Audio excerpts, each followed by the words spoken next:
Hello, Eve, how's it going? Thanks for tuning in. My name is Stephen James Smith. I'm a poet from Dublin, and it's a great privilege to be here in the Lumen Christi College, formerly known as St. Colum's College. I'll be reciting some poems, and I'll be joined by a musician friend of mine shortly as well. And I'd like to dedicate the whole performance to John Hume, who sadly passed away. John said, "I never thought in terms of being a leader. I thought very simply in terms of helping people." And I think that's a great guiding principle for us all. So some of the former students here are Brian Friel, John Hume, as I mentioned, and Seamus Heaney. So I think it'd be remiss of me to not start with a Seamus Heaney poem. This one is called Digging, and it goes like this. Between my finger and thumb, the squat pen rests snug as a gun. Under my window, a clean rasping sound when the spade sinks into gravelly ground. My father digging, I look down, till his straining rump among the flower beds bends low, comes up 20 years away, stooping in rhythm through potato drills, where he was digging. The coarse boot nestled on the lug, the shaft against the inside knee was levered firmly. He rooted out tall tops, buried the bright edge deep to scatter new potatoes that we picked, loving their cool hardness in our hands. By God, the old man could handle a spade, just like his old man. My grandfather cut more turf in a day than any other man on Toner's bog. Once I carried him milk in a bottle, corked sloppily with paper. He straightened up to drink it, then fell to right away, nicking and slicing neatly heavy sods over his shoulder, going down and down for the good turf, digging. The cold smell of potato mould, the squelch and slap of soggy peat, the curt cuts of an edge through living roots awaken in my head. But I have no spade to follow men like them. Between my finger and thumb, the squat pen rests. I'll dig with it. It's a beautiful poem. It's great intention, really, to have as your opening poem for your first collection. And I think of my own father. During this quarantine, I've been calling around to him a lot more often and helping him with the garden. And I'm not particularly brilliant at that. And that poem really resonates with me, maybe more as I've grown older. I guess the more I've grown older, the more I've connected with Seamus. And it's a great privilege to be able to recite that poem here today. So this poem is called Saintly Sister, and I wrote it on the 1st of February this year, and I'm sure many of you know that that is St. Bridget's Day, and she gets a little shout out in it.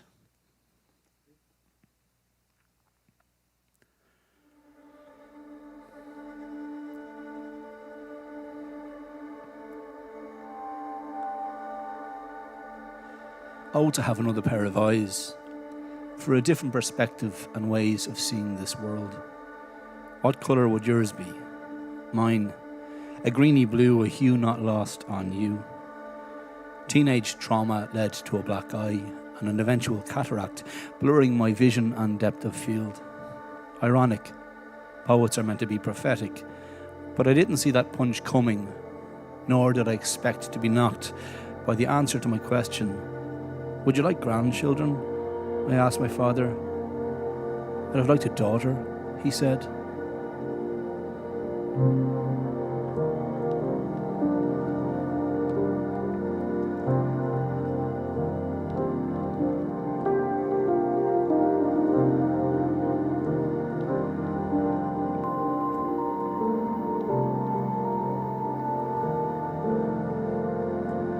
And with that, a loss I never knew existed, my unknown skin and blister, a sister, a figment of imagination, a regret, an unborn sibling, one to rival with, be the apple of his eye no matter how hard I'd try.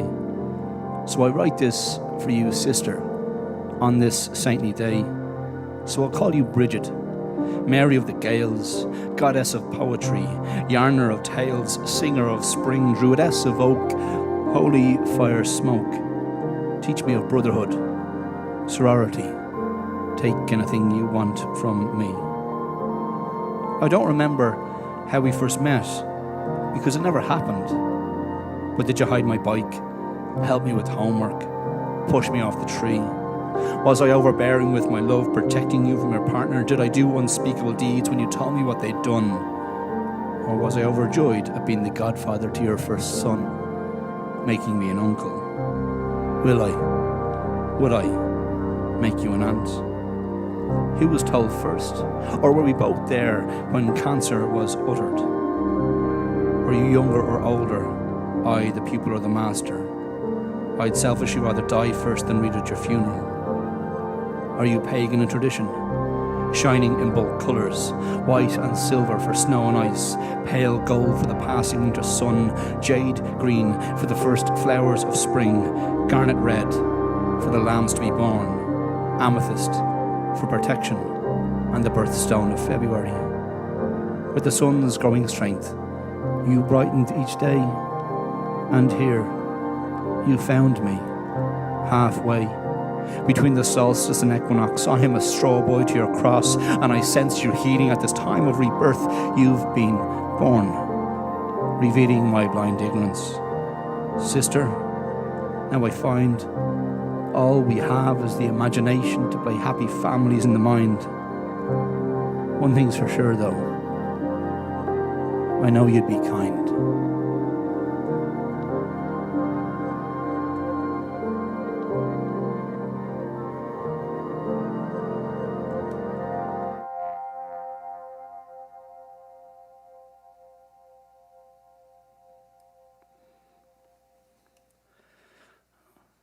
All right. Thanks, Gareth. So this next poem is, it's not by me, it's by Ivan Boland, who sadly died this year. It's a poem called Quarantine, which is perhaps her most famous poem, and it's about the famine. But given that we're kind of in a quarantine situation and potentially on the verge of the second wave as well, I felt it was a fitting poem, and last night I read it to Gareth, and he liked it. So we were nearly going to cut it from the set, but he insisted on it being included. And it's our first time. It's probably my first time reading it. It's our first time doing this thing together. Yeah. Will you give it a crack, will you? Well, sure, we might as well. That's what we're here to do. Yeah, all right. Yeah.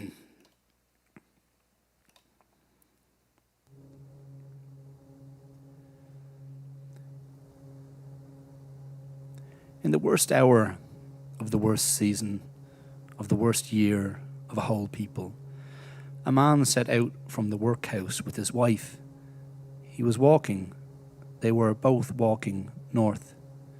She was sick with a famine fever and could not keep up. He lifted her and put her on his back. He walked like that west and north until nightfall. Under freezing stars they arrived. In the morning, they were both found dead, of cold, of hunger, of the toxins of a whole history. But her feet were held against his breastbone. The last heat of his flesh was his last gift to her. Let no love poem ever come to this threshold. There is no place here for the inexact praise of the easy graces and sensuality of the body. There is only time for this merciless inventory. Their death together in the winter of 1847, and also what they suffered, how they lived, and what there is between a man and woman, and in which darkness it can best be proved.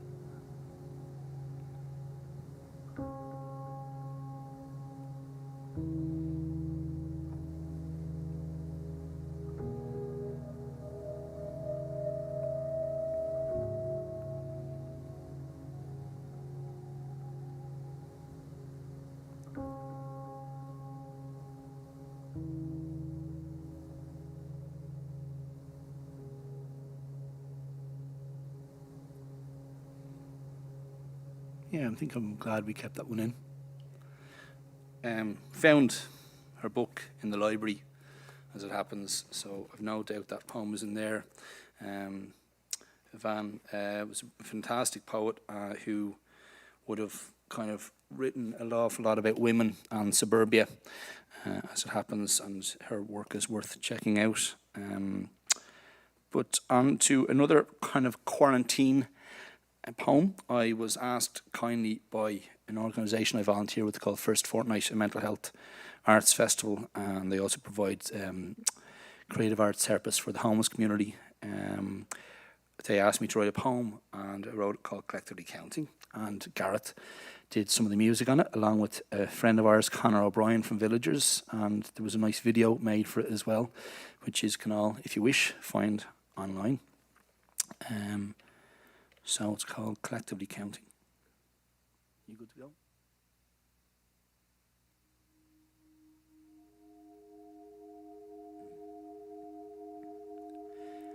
Counting numbers is a functional kind of meditation, a distraction in the state of isolation. Let's make a decision to count to 10 together and find a way to weather this hibernation. 1. How many days has it been? Have you found a new routine? Have you lost opportunities, new possibilities, new faith in our authorities, or still the same old anxieties? How heartened are you by the charity found in our communities? 2. How many are trying to catch our collective breath, bereft of touch on house party, drinking too much? How many are drinking alone, would feel safer alone? How many are on the latest death toll? How many comparative charts do we need to console us? 3. How many expect an impending baby boom, something to look forward to amongst the gloom? How many Zoom downloads, jobs furloughed? How many had to look up the meaning of that word? 4. How many businesses with their backs against the wall? Yet how many received that welcome unexpected phone call, a break in the rent, a pre-order? We're in this together, we're all accountable. How many are reevaluating what's reasonable? 5.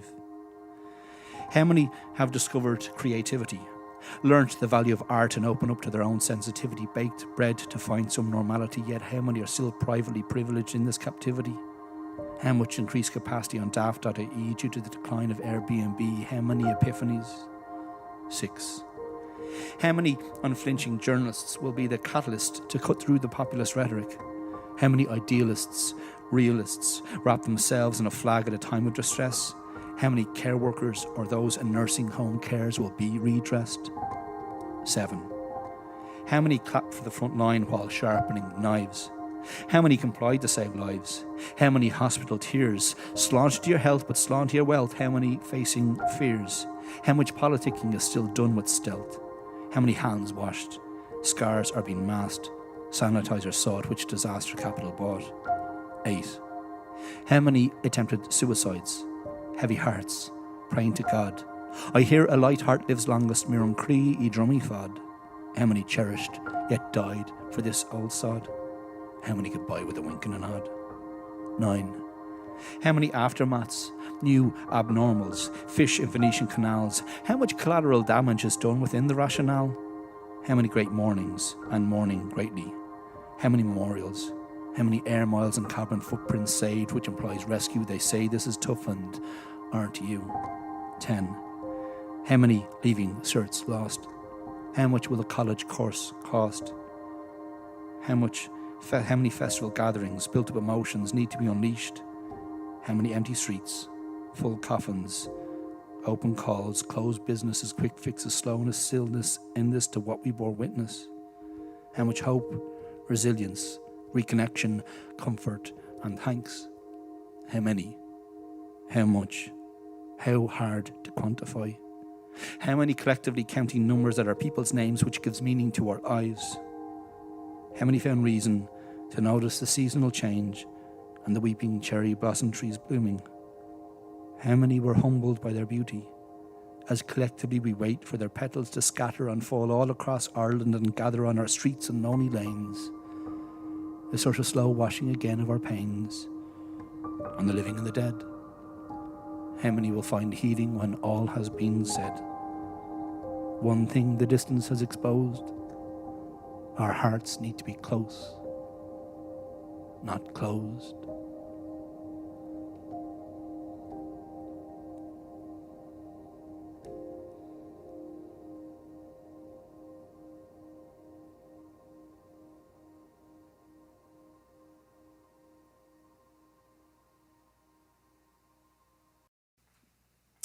So this is a poem I wrote a few years ago called Dublin You Are. I was asked kindly by Dublin City Council to write it, hoping that they might win the European Capital of Culture. They didn't. Galway won it, but don't blame me. Anyway, it goes like this. Dublin. You are grey brick upon brick, full of tarmac and hipster pricks, just face it.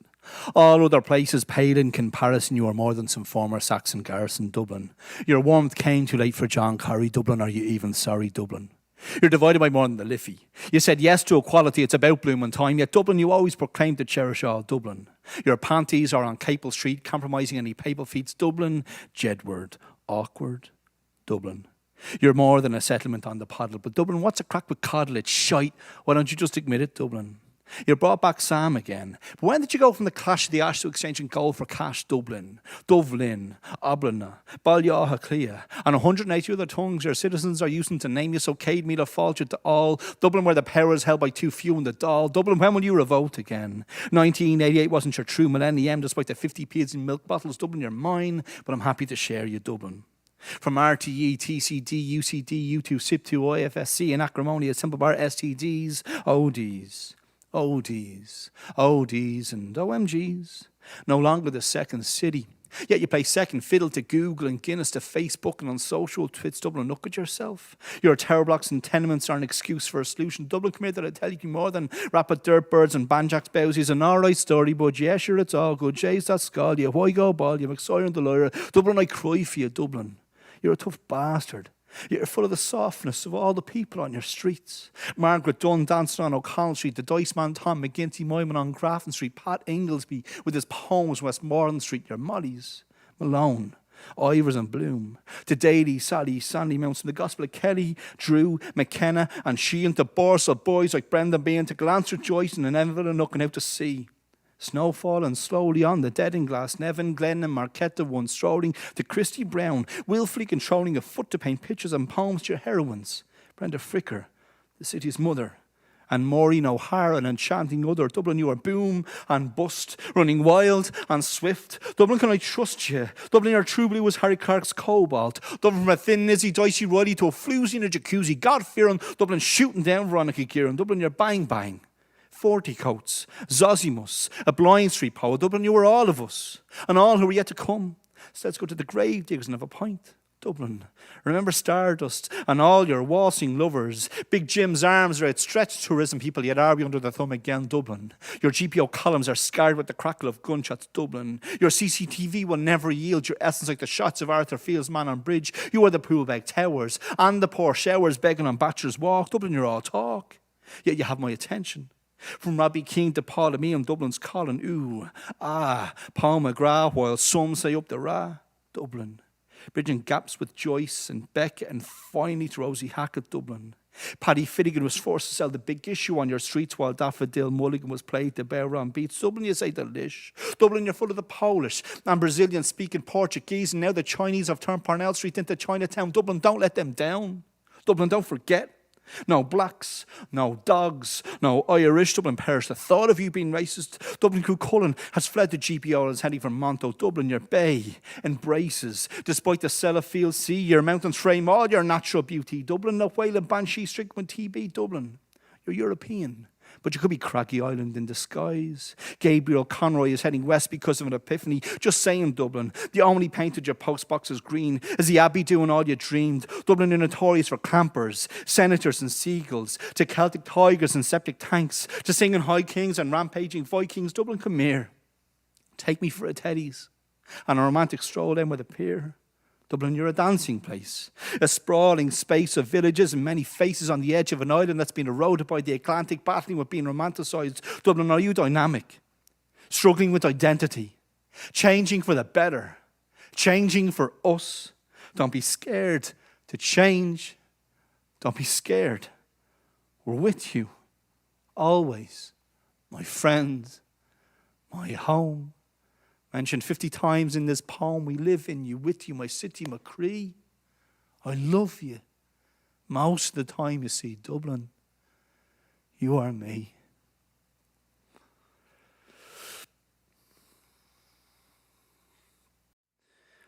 So this poem is called Russian Fruit. I wrote it on my birthday in April when my girlfriend, who is from Moscow, sent me fruit as a gift, and I was quite touched by it. And I'm a bit of a sap, but your poets are saps. So, anyway, here's how it goes. On my birthday, you sent me fruit from Moscow with love, the sour taste of long distance made palatable by the fructose kiss of orange, pear, kiwi, even an avocado, which is a fruit of sorts. Finally, a lemon, as we need some bitterness in us to know what sweetness is. I peeled back the flesh, thinking of you, how I want you in my mouth again soon. I added the fruit to my morning porridge. You sustain me now. For some unknown reason, I think of Russian mushrooms and picking these earthly white stars with you among chamomile petals, and other things like what restaurant to dine in or children's clothes. This is what living tastes of. So that's for Arena.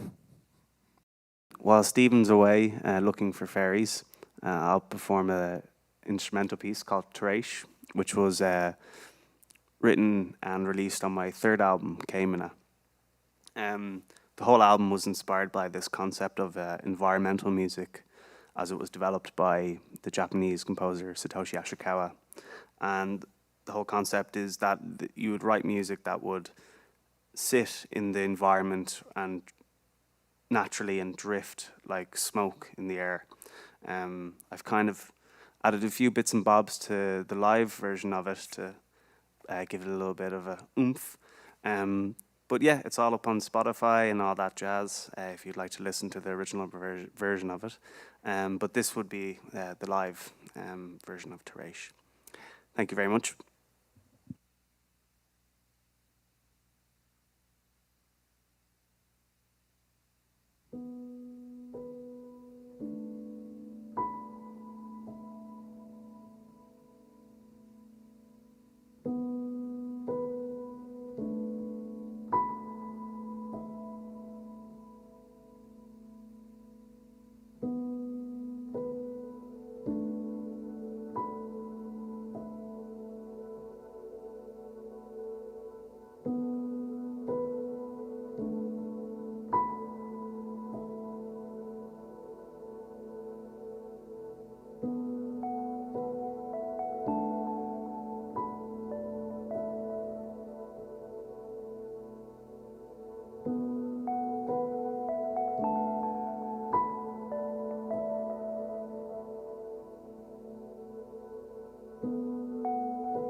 So this next poem is called We Must Create.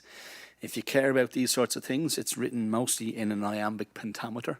So there's 10 syllables per line, apart from one line. And I just forgave myself and left it in as it was. And really, it's just a kind of a calling for you out there to find some way to create yourself, no matter what it is. Obviously, Gareth plays his musics, and I attempt to write this stuff, and sometimes I play the bodhrán and other things as well and whatnot. So whatever you're into, create something.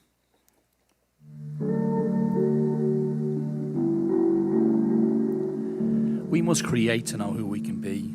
I say this for you, I say this for me. We must create to know who we can be. Early beginnings, heartbeat, warmth and you. First breath, eyes open, a new point of view. Hands touch ears, here clocks ticking, I am who. We must create to know who we can be. Screaming out from within with the voice here, a note floating on there, lulling the fear. Melody all around this atmosphere. We must create to know who we can be. Here in truth, an onomatopoeia, boom, boom, bell zooms up while playing with grandpa, while cookie cooking bacon for grandma. We must create to know who we can be. From scrawling with crayons to Lego bricks, from knitting needles, soft textile fabrics to air guitar and L. Jimi Hendrix, we must create to know who we can be. There are creative accountants, CVs, Tinder profiles where you look the bee's knees, but best not to force it, it comes with ease. We must create to know who we can be. We heard a song sung, it helped ease the pain. We didn't feel so lonesome as we sang the refrain. We forgot that feeling until we heard it again. We must create to know who we can be. From nursery rhymes to white-collar crimes, what have you to say in uncertain times? Have you the chance to change the paradigms? We must create to know who we can be. Do you remember the time you heard an opening allegro, or when that beat dropped and how it made your head go? Some things make no sense unless you're in flow. We must create to know who we can be. You may rise then fall, or fall then rise. An arc of a story contains no surprise, but how you tell it, therein the art lies. We must create to know who we can be. If you do it for the money, you'll be called a fraud. If you think you're great company and you might be God, delusions of grandeur aren't that odd. We must create to know who we can be.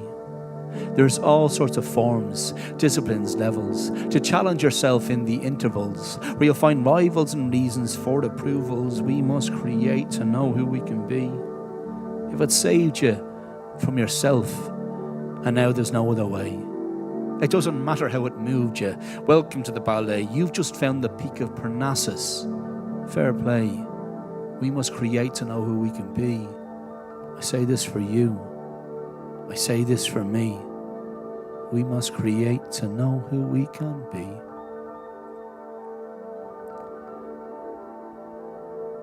Funny enough, when I was saying that there, just thinking of my friend Ryan Vale, who's over here behind one of the cameras. And the first time I read that in public was with Ryan at the Body and Soul Festival about 2 years ago, I think it was. So thanks, Ryan. That one's for you. So, what's next on the agenda? Let me see. It is the gardener. Sound. So, this is, as I mentioned earlier on, Ivan Boland's kind of writing about suburbia and about women a lot. This is a poem for my mother, who is currently in Tala in Dublin. And I wrote this poem 10 years ago now. I'm getting old. And it was an important poem for me to write for our relationship. And yeah, so this is from my mum Sandra, who's been quarantining. I can't say that word now. Yeah, I'll just get this burp out. Suppressing a burp in the middle of a poem is not ideal. It's not ideal, no. That's why I don't do the poetry. Right.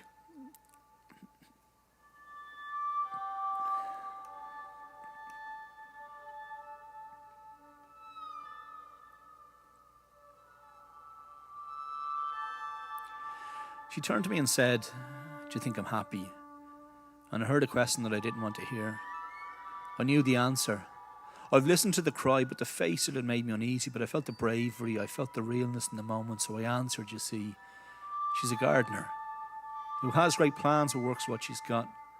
She loves creation, sees beauty and wants to share it with you, understands the cruelty of nature and yet it fills with wonder. Have you tried her rhubarb fresh from Granny's garden? You should. Maybe there are prettier roses, but she'd rather be a cooking apple, or better yet, a gooseberry. Her hands are worn, the flesh loosened by age. She held my hand in church today for the first time in too long. Her eyes are still young, still life to be lived. This Joe Bangles is not condemned when there is breath left, still seeking that happiness. God love her. People before profit, she says. A modern-day Guevara or Connolly as a nation lets her down, working 34 years in a job, draining away her very essence. For what? To feed me, educate me, clothe me, but not stopping there. I remember she took me to Mrs. Prendergast near Butlins when we couldn't afford to go to Butlins. Caravanning in Roundwood with the takeaway Chinese, the Isle of Man, the cinema, jazz after church every Sunday, as we did today, 28 years on. Taught me to notice the sunset, her bondage, a sick child in a broken marriage, all this, and I don't know how to speak to her. I always want to hug her, and I don't know how. So a veiled kiss lace with courtesy will do. She's been learning how to stop living inside her own head, gets up, goes out, half the battle. No panic attacks for a while, still manic but calmer now, still pretending, still xenophobic, homophobic, not meaning to be. Lost marbles down gutters like dreams. The anger, it's fresher though. Built up over years of falls, dawns, mistrust, reduced expectations, frustrations, wants contentment now, quiet. Yes, quiet. Peace. Or perhaps birdsong in her garden, where she will grow apples, pears, spuds, raspberries, strawberries, gooseberries. Watch them bloom again and return to the soil, but not before she has lived a life deserving. My mother told me today she pretends to be happy. What you say to that? Let's watch her flower now, I say, and bring her some water.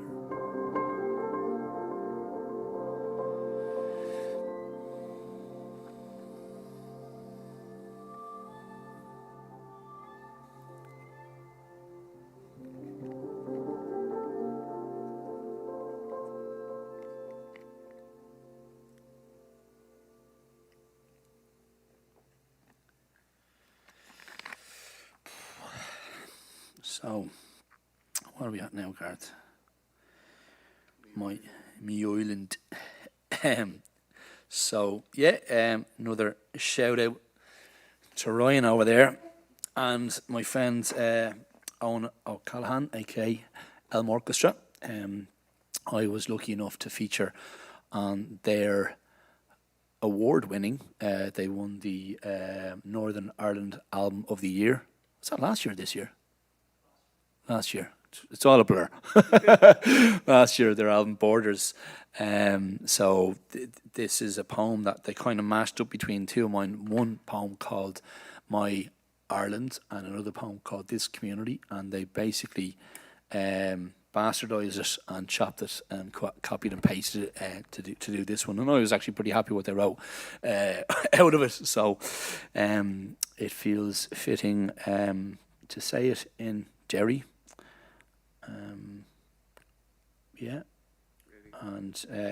I guess dedicate this one as well to Lyra McKee. I think that would also be fitting. So.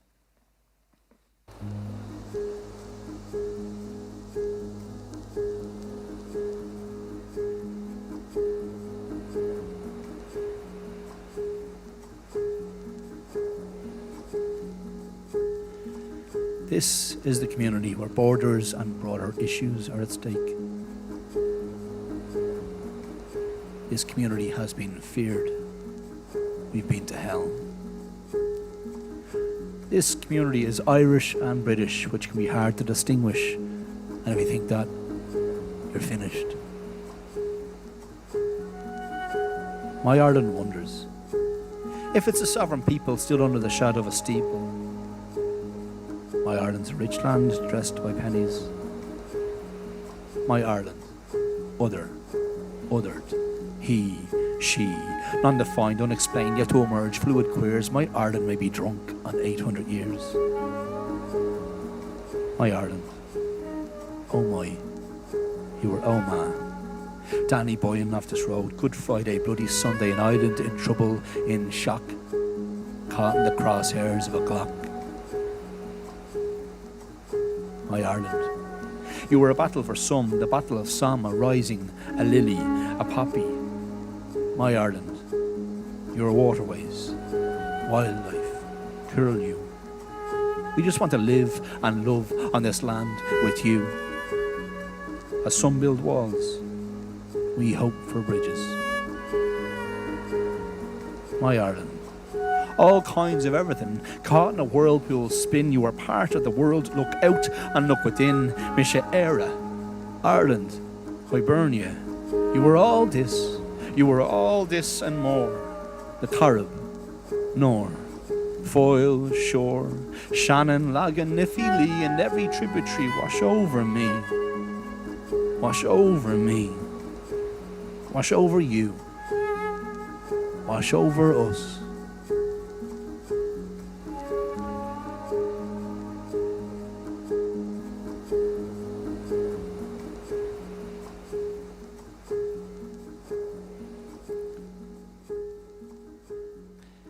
So one of the other stories with that is myself and Ryan and Owen went up to Malin Head and kayaked out onto a little rock, and I climbed up to the top of it and they sent a drone out.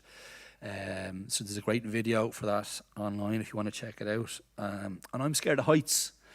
And I climbed up to the top of it, and we got the shot, and I climbed back down, and I put on my clothes and everything again. Not that I was naked. Well, maybe I was. Maybe that's a reason to go and check it out online. I don't know, whatever you're into. Yeah, then Owen, who was at the shore with the camera, was like, no, the light's better now. So I had to climb up the bloody thing again. A bit freaked out. But that's what you do for art.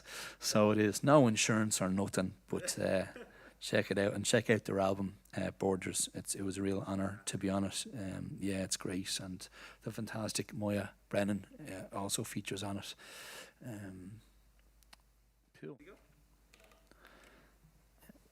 So this is our last piece. Thank you, everybody, for tuning in and listening in. It's called Synonymous with Strength, and a particular thanks to Mary Malloy, who asked me to write it. I originally did a live stream a few months back, kind of lost track of time.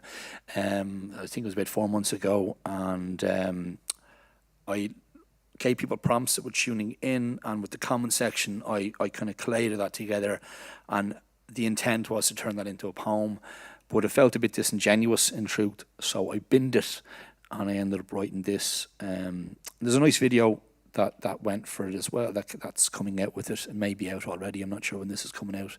And Owen O'Callaghan, Elm Orchestra, did the video and the music for it as well. So thanks to him. Thanks to all my Derry friends for helping me that I was ringing up. But yeah, I'd like to say this is the first ever performance of it, but actually this is the second take. I just made a ball as the last one, but sure. The magic of editing, you don't know that until I've just admitted it. Anyway, here we go.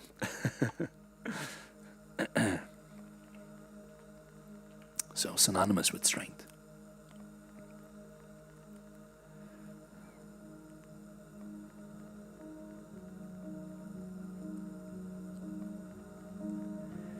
Here in the northwest, warmth from the Gulf Stream can be felt, rising up over Aragol from Mexico, which merges into the North Atlantic Drift.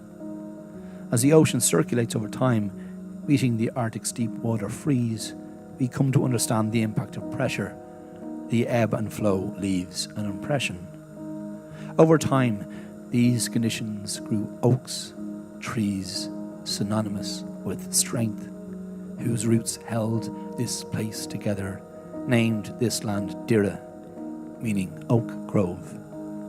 The landscape also grows birch, holly, rowan and hazel, which hosts mystics intent on reprisal. So there must be a hymn for an old oak wood, where God-fearing and godliness meet. We are busy adopting strays off the street, where we can take the rough with the smooth, but can be too tough or sing to soothe. With our daunting but undamaged spirit, we know some truths to be inaccurate. Even the fools here have an appetite for coded language and find peace in an old age. Friction means things will eventually be smoothed out. With a broken voice we sing. Some hear it as a shout, in praise of, in memory of. Some say a stitch in time saves 9. Here traditions stay in the bloodline, where faith healers walk among us. Rebel poets with a giant's cause, who sing of the terrorist and of a peacekeeping force. Some will go to hell, while some look for remorse. Glaciers shaped this landscape, where a man-made border is ignored by nature. There's something about the historical friction which carved up this land that might echo still in these valleys. Maybe that's what the church dove Columkill heard and tried to love. It said, we've been troubled, which is one way of putting it. What would you say? What would you sing? That there's still time yet to live without regret. And I know people who could talk for days about their love for you. But let us sing instead of the Gulf Stream, the warmth we feel, and the almighty hope in remembering an old oak tree can't be felled easy. And it pleases me to know this.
was wanting to give you a hand. No, I was like, do I do that? I don't know.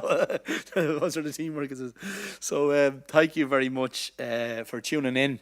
Really appreciate being asked to be part of this. Thanks to, just a few thanks here. Thanks to Philip, the groundsman, who took time off his holidays to let us in here, and to the librarian, who was a bit worried about maybe having a poet in here in case I said something sacrilegious against any of the fine people that have been in this establishment. Hopefully it was all above board. So thanks to the Lumen Christi College. Appreciate them having us here. To Mary Malloy, who dealt with me first a few months ago. I've never met her, but she seems like a really lovely human being and really cares about Derry.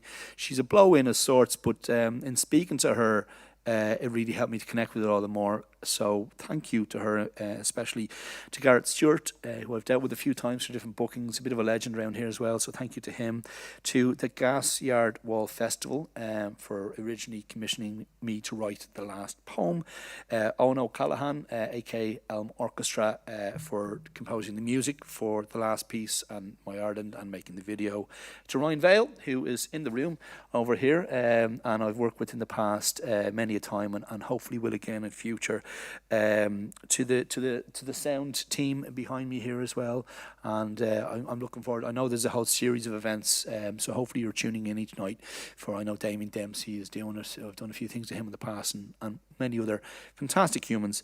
And to Gareth Quinn Redmond, the fine individual that he is. We got to have a nice wander around yesterday, a romantic evening we had, as he says himself. If you want to find more of us, you can find us online. I'm sure it's easy enough to connect with me, Stephen James Smith, and himself, GQR, Gareth Quinn Redmonds. Social media, all that jazz, and share and connect, and hopefully we'll see you again. So, thanks. Have you anything to say yourself? No, I think you've covered it all, Stephen. Well, I made a list to make sure I covered that and didn't leave anybody out. Well, if I have now, I'll be in trouble. But yeah, nice one. Thanks very much. Take care of yourselves. Sound. Slán.